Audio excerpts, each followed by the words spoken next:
गाजियाबाद में प्रभारी मंत्री सुरेश खन्ना गाजियाबाद पहुंचे, जहां पर उन्होंने करीब 30 किसानों को चौधरी चरण सिंह के जन्म दिवस पर सम्मानित किया।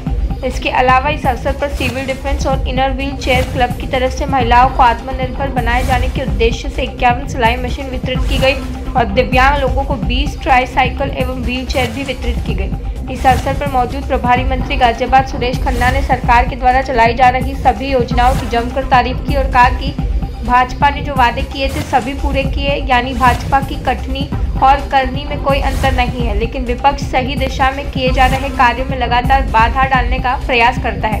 खासतौर से कांग्रेस अब किसानों को भड़काने का कार्य कर रही है। उन्होंने कहा कि भाजपा के द्वारा जो यह कृषि कानून बनाया गया है पूरी तरह किसानों के हित में है। उन्होंने कहा कि यही घोषणा पत्र कांग्रेस ने भी जारी किया था, केवल उसका सरकार ने इम्प्लीमेंट किया और अब इस कानून का वही लोग विरोध करने में जुटे हुए हैं। लगातार किसानों को भड़काने का प्रयास किया जा रहा है। इस धरने में कुछ ही लोग ऐसे हैं जो अपनी नेतागिरी चमकाने में लगे हुए हैं।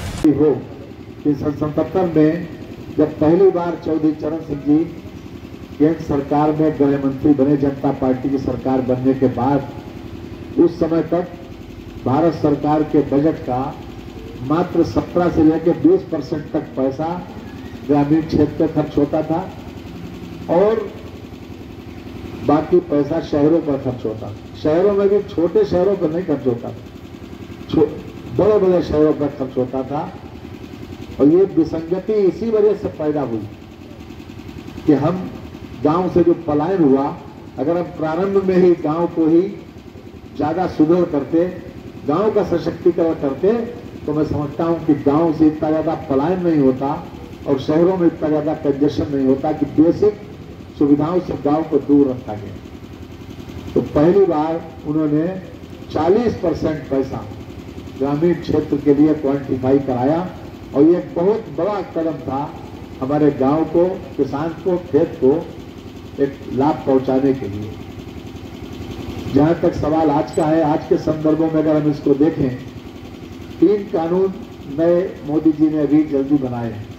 बाकायदा पार्लियामेंट में 12 घंटे की चर्चा हुई, 7 घंटे की राज्यसभा में, 5 घंटे की लोकसभा में, और उस चर्चा के बाद केंद्रीय कानून बने।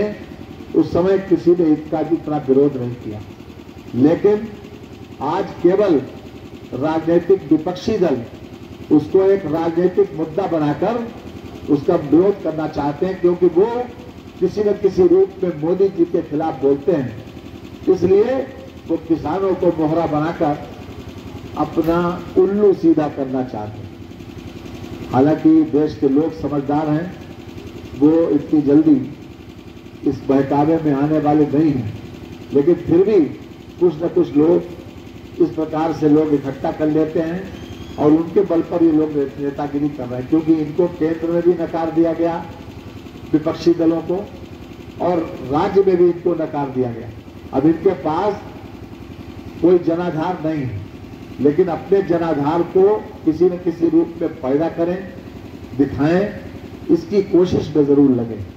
कानून क्या बनाया कि आप अपनी फसल हिंदुस्तान के किसी कोने में बेच सकते हैं, इसमें गलत क्या है? कोई बात गलत नहीं। अभी तक कोई उद्यमी अपनी पैदावार करता था तो उसको ये अधिकार था कि जहां चाहे अपनी वस्तु बेचे, अपना प्रोडक्ट बेचे। दूसरा कि आप आधुनिक तरीके से भी खेती तकनीकी का इस्तेमाल करके अपनी पैदावार को बढ़ावा दे सकते हैं, इसमें भी क्या गलत है? तो खुले बाजार में अपने प्रोडक्ट को बेचने की बात कांग्रेस ने अपने घोषणा पत्र में कहा है। कांग्रेस का घोषणा पत्र अगर आज ही आप इंटरनेट से निकाल कर देख लीजिए, जो 2019 के चुनाव में, लोकसभा के चुनाव में कांग्रेस ने जो अपना घोषणा पत्र जारी किया, उस घोषणा पत्र के कृषि चैप्टर के 11वां पैराग्राफ इस बात का द्योतक है कि वो ये बातें जिसकी आज आलोचना कांग्रेस कर रही है, उन्होंने अपने घोषणा पत्र में डाला और आज केवल राजनीति करने के लिए राजनीति कर रहे हैं, किसानों का भला नहीं। परंपरागत तरीके से खेती करने में मुनाफा कम होता है, किसान की पैदावार कम होती है, आय कम होती है, और मोदी जी ये कह चुके हैं कि हम दूनी आय करेंगे। इसलिए तकनीकी सहायता, तकनीकी सहयोग बहुत ज्यादा जरूरी है, इसलिए कॉन्ट्रैक्ट फार्मिंग के ऊपर जोर दिया गया। अब इन्होंने दो बातें कह के आंदोलन कर रहे हैं कि एमएसपी खत्म करने जा रहे हैं। मोदी जी ने 23 फसलों के ऊपर एमएसपी लागू की, 23 फसलों पर, और एमएसपी जिस दिन से वो आए उस दिन से एमएसपी का दाम भी बढ़ाया, चाहे गेहूं हो, चाहे धान हो, चाहे ज्वार हो, चाहे बाजरा हो, चाहे मक्का हो, इसका दाम भी बढ़ाया।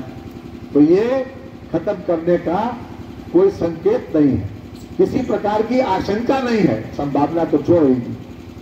दूसरे, कॉन्ट्रैक्ट फार्मिंग आपकी फसल के साथ कॉन्ट्रैक्ट होगा, फसल उसमें जमीन के साथ कोई कॉन्ट्रैक्ट नहीं होगा, और हर प्रकार का रिस्क जो आयोजक होगा, जो किसी न किसी रूप में कॉन्ट्रैक्ट फार्म को इनिशिएट करेगा, उसका हर प्रकार का रिस्क होगा। किसान जब चाहे उस कॉन्ट्रैक्ट से बाहर निकल सकता है।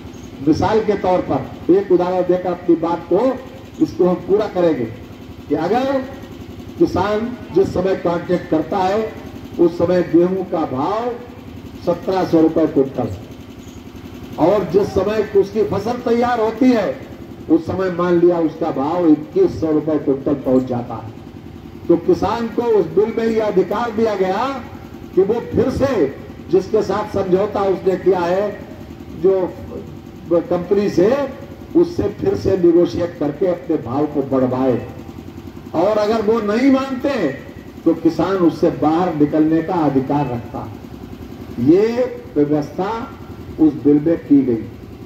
किसी प्रकार का किसान का कोई रिस्क नहीं है। जितने खतरे हैं वो सारे के सारे खतरे जो इंटरप्रेन्योर, जो कंपनी मालिक, जो कॉन्ट्रैक्ट फार्मिंग के लिए कंपनी बनेगी, वो उसके सारे खतरे उसके हैं। साथ ही साथ चाहे बीज की व्यवस्था हो, चाहे पेस्टिसाइड की व्यवस्था हो, चाहे पानी की व्यवस्था हो, सारी की सारी व्यवस्थाएं वो करेगा।